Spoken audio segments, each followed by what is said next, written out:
মানে শ্রী শ্রী ঠাকুর, শ্রী শ্রী মা, ত্যাগী শিষ্যরা, ভক্তরা সেদিনকে সবাই এইখানে সমবেত হয়েছিলেন এবং ঠাকুরের সঙ্গে তাদের এক দিব্য সম্বন্ধ স্থাপন হয়ে গেছিল। পরবর্তীকালে আমরা দেখি স্বামী বিবেকানন্দ ঠাকুরের এই ভাবনা নিয়ে সমগ্র বিশ্বে ছড়িয়ে দিয়েছিল।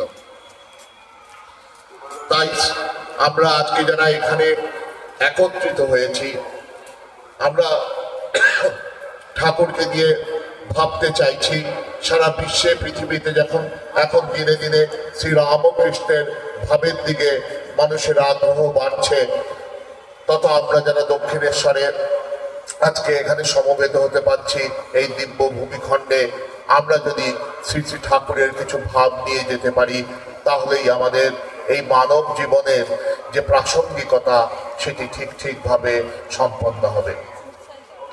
এই দক্ষিণেশ্বরের মাটিতেই শ্রী রামকৃষ্ণ বলেছেন, মানুষ জীবনের উদ্দেশ্য ঈশ্বর লাভ।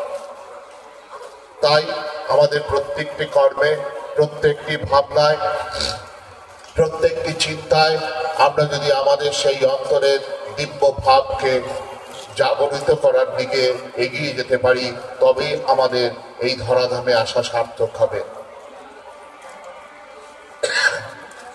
তাই এই পুণ্য দিনে শ্রী শ্রী ঠাকুর, শ্রী শ্রী মা, স্বামীজির চরণে প্রণাম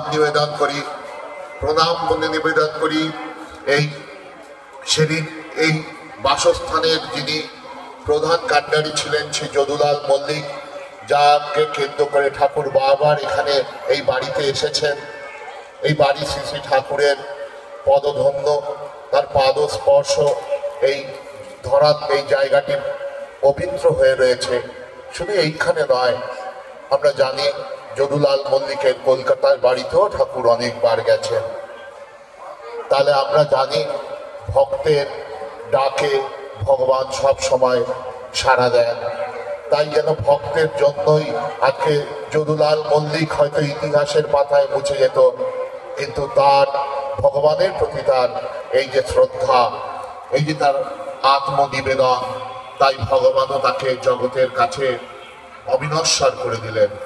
তাই শ্রীরামকৃষ্ণ যতদিন থাকবে, যতদিন তার শিষ্যরা বা বিনম্র চিত্রে মানুষ স্মরণ করবে, যদুলাল মল্লিকের কথাও স্মরণ করবে।